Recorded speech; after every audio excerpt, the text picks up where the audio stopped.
वही वीडियो देखो जो आए बिना ब्रेक के। अभी डाउनलोड करें तक ऐप। और अब हम बात करेंगे कोरोना के आंकड़े देश में किस तरह से बढ़ रहे हैं। डराती हुई रफ्तार, खास तौर पर दिल्ली, क्योंकि मुंबई के बाद अब दिल्ली भी उसी तरह की रफ्तार पकड़ रही है। आपको बताएं, पहले तो 7,000 के ऊपर मामला हो गया है। कैसे अलग अलग जगहों पर बीते 24 घंटे में 7400 से ज्यादा नए केस आए हैं। 175 लोगों की मौत हो गई है। आइए आंकड़े आपको दिखाते हैं, जिसके जरिए हम आपको समझाएंगे कि इस वक्त की तस्वीर देश की क्या है। अब हमने जरा सा ट्रेंड बदला है। हम देश के साथ शुरुआत करते हैं, देश के साथ राज्यों का हाल आपको दिखाते हैं। तो कोरोना इंडिया डैशबोर्ड पे हम पहुंच गए हैं और सबसे पहले हम आपको दिखाएंगे हिंदुस्तान का अपडेट, भारत का अपडेट। आंकड़े देखिए क्या इस वक्त है। 1,65,799 पर आंकड़ा पहुंचा है। 71,000 लेकिन ठीक हुए हैं। 4,706 लोगों की मौत भी हुई है।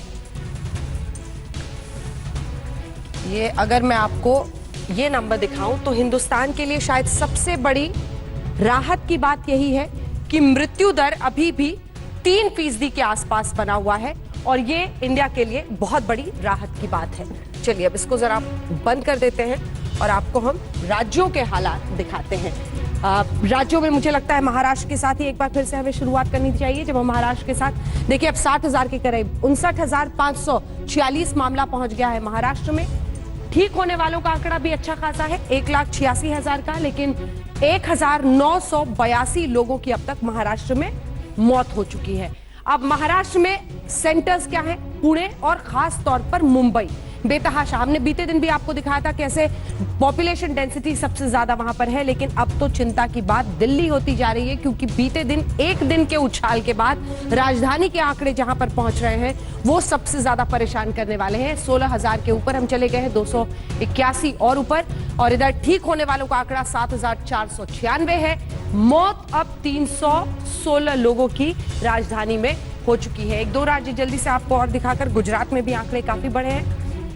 15,562 है। ठीक होने वालों का आंकड़ा 8,003 है। लेकिन यहां पर देखिए एक बार फिर से ये जो चिंता है वो इसी बात को लेकर है। ये जो मौत का आंकड़ा है 960 का, ये आप देख रहे हैं, ये सबसे बड़ी चिंता है। तो एक बार फिर से हम आपको बड़ी स्क्रीन पर भी दिखा देते हैं जरा सा कैसे गुजरात का ये आंकड़ा कोरोना मीटर बता रहा है कि 1,000 के आसपास आंकड़ा पहुंचने वाला है गुजरात में बात का। लेकिन अब हम तमाम राज्यों पर एक बार फिर से आगे बढ़ने से पहले, दिल्ली की बात करने से पहले गोवा आपको दिखा देते हैं हर बार की तरह। ये एक ऐसा मॉडल है जिसको लेकर हर किसी को ये उम्मीद बनती है कि यही हालत हमारे राज्य में भी जल्द से जल्द हो जाए और मौतों का आंकड़ा घट जाए। चलिए, हमने आपको राज्यों के हालात दिखा दिए। अब जल्दी से दिल्ली स्पेसिफिक आपको 2-3 ऐसे आंकड़े दिखाते हैं जिसको देखकर आप हैरान रह जाएंगे कि राजधानी में अब मामले किस तरह से बढ़ रहे हैं। और ये शायद सबसे बड़ी चिंता है। केस अगर 16,281 के ऊपर हुए हैं तो मौत का आंकड़ा 316, लेकिन 24 घंटे में 1,024 का जो ये रिकॉर्ड इंक्रीज है, ये सबसे बड़ी चिंता है। और ये बता रहा है कहीं मुंबई जैसे हालात राजधानी दिल्ली में नहीं बच जाए। हम आपको बता दें, सभी 11 जिले रेड जोन में हैं, सभी 11 जिले। पहला जो कंटेनमेंट जोन है वो 26 मार्च को बनाया गया था। कोरोना का पहला केस 5 मार्च को आया था और लगभग 21 दिन बाद पहला कंटेनमेंट जोन। एनसीआर के शहरों ने दिल्ली से एंट्री बैन कर दी है। सोचिए आप, हरियाणा अपनी सीमा सील करने को तैयार है, इधर गाजियाबाद, नोएडा, हर जगह नौबत ऐसी है कि सभी राज्य अपनी जो सीमाएं हैं सील कर रहे हैं। अब हम आपको दिखा रहे हैं 10 दिन से ताबड़तोड़ केस कैसे। 19 मई से शुरुआत हो रही है, सबसे पहला आंकड़ा है 20 मई, 21 मई, 22 मई, 23 मई। कैसे सबसे ज्यादा रिकॉर्ड लेकिन जो बढ़त है वो ये 22 मई को, ये देखिए 660 केसों का आपने देखा था। उसके बाद हम आपको 24 मई, 25 मई, 26, 27 और 28 मई का आंकड़ा दिखा रहे हैं। जरा सा डिप था 26 मई की रोज, लेकिन उसके बाद से ये आंकड़ा देखिए 792 जब यहां पर हुआ और अब 1,024। ये सबसे बड़ी चिंता अब राजधानी को लेकर, क्योंकि ये जबरदस्त इंक्रीज जो हम देख रहे हैं। अब चलिए जल्दी से आपको दिखा देते हैं दिल्ली के स्वास्थ्य मंत्री क्या कह रहे हैं इस पर। सतेंद्र, तो ऐसे आप देखेंगे तो दिल्ली में होने वाली डेथ का जो टोटल है उसमें आज 82 डेथ एक्स्ट्रा दिखाई देंगी। लेकिन आज के बुलेटिन के हिसाब से जो कल डेथ हुई हैं एक्चुअली दिल्ली में, वो 13 डेथ हुई हैं कोरोना पीड़ित मरीजों की। बाकी जो 69 डेथ हैं वो पिछले 34 दिन में अलग अलग समय पे जहां हॉस्पिटल्स में डेथ हुई वहां की सूचना हमने सब इकट्ठी कराई। जैसा कि अभी बताया मनीष जी ने कि टोटल डेथ दिल्ली में अभी तक 398 हो चुकी हैं। इसमें 13 डेथ 27 तारीख की है और बाकी जो डेथ हैं उससे पहले की हैं। जो हमारा हेल्थ बुलेटिन है उसमें 82 डेथ्स आज बताई जाएंगी, जिसमें से सभी डेथ्स जो हैं 32 अलग अलग डेज की हैं। 13 डेथ हैं 27 तारीख की। तो खतरा यही है और इसी को रोकना है कि कहीं दिल्ली भी मुंबई की राह पर ना निकल पड़े।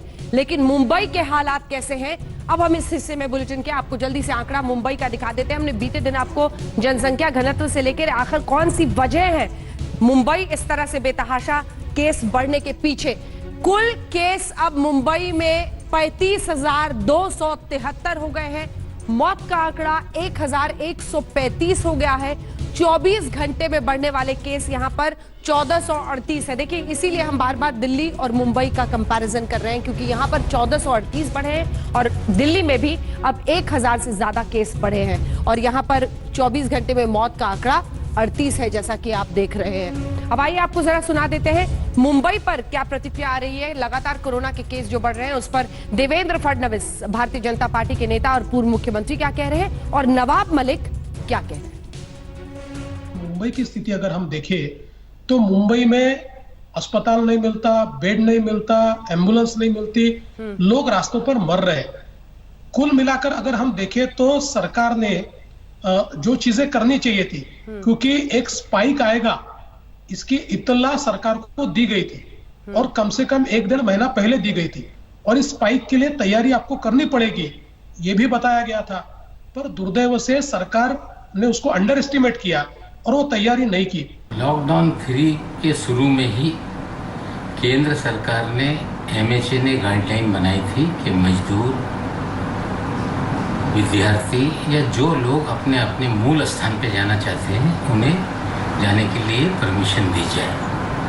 देश भर में लोग एक राज्य से दूसरे राज्य गए। जब विमान सेवा को लेकर नियम बनाए गए तब कर्नाटक सरकार ने 14 दिन का कंपलसरी क्वारंटाइन का नियम बनाया था।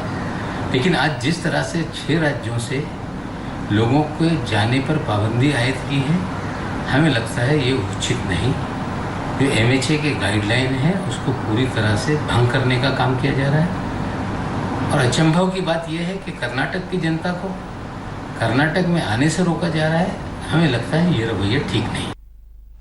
चलिए ठीक है, अब हम आपको महाराष्ट्र हमने दिखा दिया कैसे इंडिया में सबसे जो टॉप स्टेट है उसके क्या हालात है। विश्व में क्या है इस वक्त हाल कोरोना के इस मामले में। अब डैशबोर्ड का हम रुख करेंगे ये देखने के लिए कि पूरे विश्व में किसकी हालत है सबसे खराब। तो एक बार फिर से जब हम दुनिया का अपडेट देखते हैं तो ओवरऑल फिगर देखिए कहां पर पहुंच गया है। 58,16,706 जबरदस्त विस्फोट पूरे विश्व में। मरने वालों का आंकड़ा 3,60,000 के ऊपर। अब चलिए जल्दी से आपको अमेरिका की शुरुआत फिर हम आपको दिखाएंगे कि हिंदुस्तान अभी पायदान पर कहां है जब बाकी मुल्क जो है विश्व के वो कंपैरिजन में आते हैं। 1 लाख से ज्यादा लोगों की मौत हो चुकी है। 1,01,621 लोगों की मौत हो चुकी है। ब्राजील दूसरे नंबर पर आ गया है। ब्राजील बहुत बड़ी चिंता का सबब है। 5 लाख के आसपास मामले, अभी तो खैर 4.5 लाख ही कहिए क्योंकि 4,38,238 मामले हैं और यहां पर मौत का आंकड़ा 26,754 पहुंच गया है। और अब हम आपको ये देशों का आंकड़ा हमने 1-2 दिखाया, लेकिन टॉप 10 जो है विश्व के उन देशों का रुख करते हुए आपको दिखाते हैं कि हिंदुस्तान अभी जब विश्व के सभी मुल्कों को हम देख रहे हैं तो एक वक्त तो हम बहुत पीछे थे, लेकिन अब जब आंकड़े बढ़ रहे हैं इंडिया में हम 9वें नंबर पर आए हैं। अमेरिका सबसे ऊपर, ब्राजील दूसरे नंबर पर, रूस, यूनाइटेड किंगडम यानी Britain, Spain, Italy, France, Germany और फिर 9वें पायदान पर फिलहाल भारत दिख रहा है। तो कोरोना का कहर कैसे पूरे विश्व में है। सबसे ऊपर अमेरिका है, जैसा हमने देखा था। इटली, स्पेन जैसे यूरोपीय मुल्क जहां पर पहले परेशानी थी वो अब धीरे धीरे बेहतर स्थिति की तरफ बढ़ रहे हैं। लेकिन भारत के लिए अब चिंता यही है कि हम विश्व में कोरोना के मामले में 9वें स्थान पर आ गए हैं और लॉकडाउन 4 2 दिन में खत्म होने वाला है। क्या होगा आगे, इस पर सबकी नजर रहेगी। जी हाँ, क्या लॉकडाउन 5 होगा? अब सिर्फ 2 ही दिन बचे हैं और इसको लेकर लोगों के मन में सवाल उठने लगा है। इसीलिए आज प्रधानमंत्री नरेंद्र मोदी और गृह मंत्री अमित शाह लॉकडाउन 4 के बाद के प्लान पर बात करने के लिए मिले। कल ही गृह मंत्री राज्यों के मुख्यमंत्रियों से वीडियो कॉन्फ्रेंसिंग कर चुके हैं, उनसे बात कर चुके हैं। और इस बातचीत के बाद गोवा के मुख्यमंत्री ने कहा कि वो चाहते हैं 2 हफ्ते कम से कम लॉकडाउन और बढ़ाया जाए। उन्होंने अपनी इच्छा जताई। बाकी राज्यों के मुख्यमंत्रियों ने क्या कहा, उसके आधार पर केंद्र सरकार आगे की स्थिति का फैसला करेगी कि आगे क्या होगा। दिल्ली में कोरोना की रफ्तार बढ़ी तो बॉर्डर पर भी जाम लगने लगा है। यूपी के बाद हरियाणा ने अब दिल्ली आने जाने वालों पर अपनी सख्ती बढ़ा दी है। अब सिर्फ वही लोग बॉर्डर पार कर पाएंगे जिनके पास पास होगा। आज हरियाणा बॉर्डर पर हाल बेहाल रहा। 2-2 किलोमीटर लंबा जाम लगा। पास वालों को भी आने जाने में काफी मशक्कत करनी पड़ी। कई लोग तो जाम में घंटों घंटों तक फंसे रहे। दिल्ली गाजियाबाद और दिल्ली नोएडा बॉर्डर्स पर यह स्थिति लगभग रोज की थी।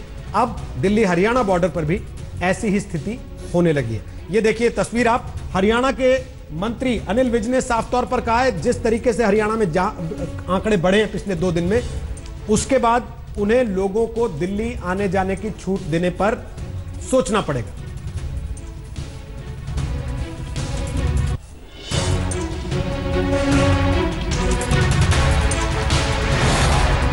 डेथ में आप देखेंगे तो 82 की बढ़ोतरी हुई है पूरे दिल्ली के केसेस में। इस सब के बाद ये भी जानना जरूरी है कि दिल्ली में जो कोरोना के पेशेंट्स हैं, मैंने कहा घबराने की बात नहीं है, वो इसलिए क्योंकि पेशेंट्स बढ़ रहे हैं, पूरे देश में बढ़ रहे हैं, पूरी दुनिया में भी बढ़े हैं।